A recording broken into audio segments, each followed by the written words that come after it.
Please stop reading your guest bios to start your podcast. And now, a look at what's trending in the podcast world and how it can help your show. It's the Jag Show Podcast. The most important 30 seconds of a podcast is the first 30 seconds of your most recent episode. Why? Well, the old cliche that you only get one chance to make a first impression. And also, Apple and Spotify are going to list your podcasts by most recent first. So if somebody finds your show, they're going to see your most recent episode first.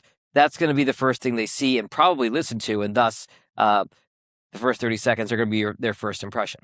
Anybody's favorite topic is themselves, and it's great to have your guest send you a bio. You can get a lot of background on them, think about what questions that might spur in your own mind. But if you read your guest's bio, it's probably going to sound a little bit something like this.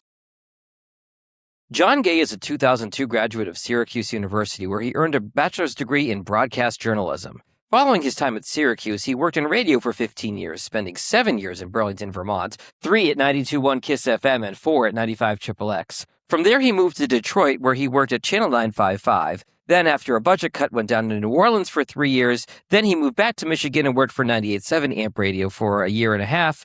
And then he was cut for a budget cut 2 weeks after his wedding. After his wedding, he then founded Jag in Detroit Podcast in 2018. He rebranded that to Jag Podcast Productions in 2025. Have I lost you yet? First off, in most cases, it's going to sound like you're reading. Second, you're probably going to put your listener to sleep. A better thing to do is to take that entire bio, condense it down to a couple sentences that's going to pique your listener's interest. And if you want to work the other stuff in, work those lines into questions you have ready to go. For example, you didn't have to read off every radio station I've ever worked at. You might say, wow, Jag, you were laid off 2 weeks after your wedding in 2017. That must have been a hard start to your marriage. Or, so in 2018, you started your own business. Did you ever think you'd be an entrepreneur? And you can include phrases like, we were talking offline. In your bio, it says, you told me previously that. But the last thing you want to do is read your guest's entire bio to start the podcast. It's going to take the mystery out of it, but it's also going to be boring.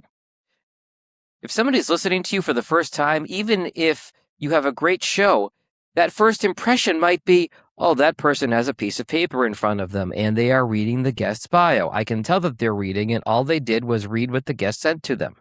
It's just not a good look, or more accurately, a good sound. I've worked with several clients on trimming down the opening of their podcast. So no, this is not directed at any one particular client or one particular podcast I've experienced as a listener. It happens all the time.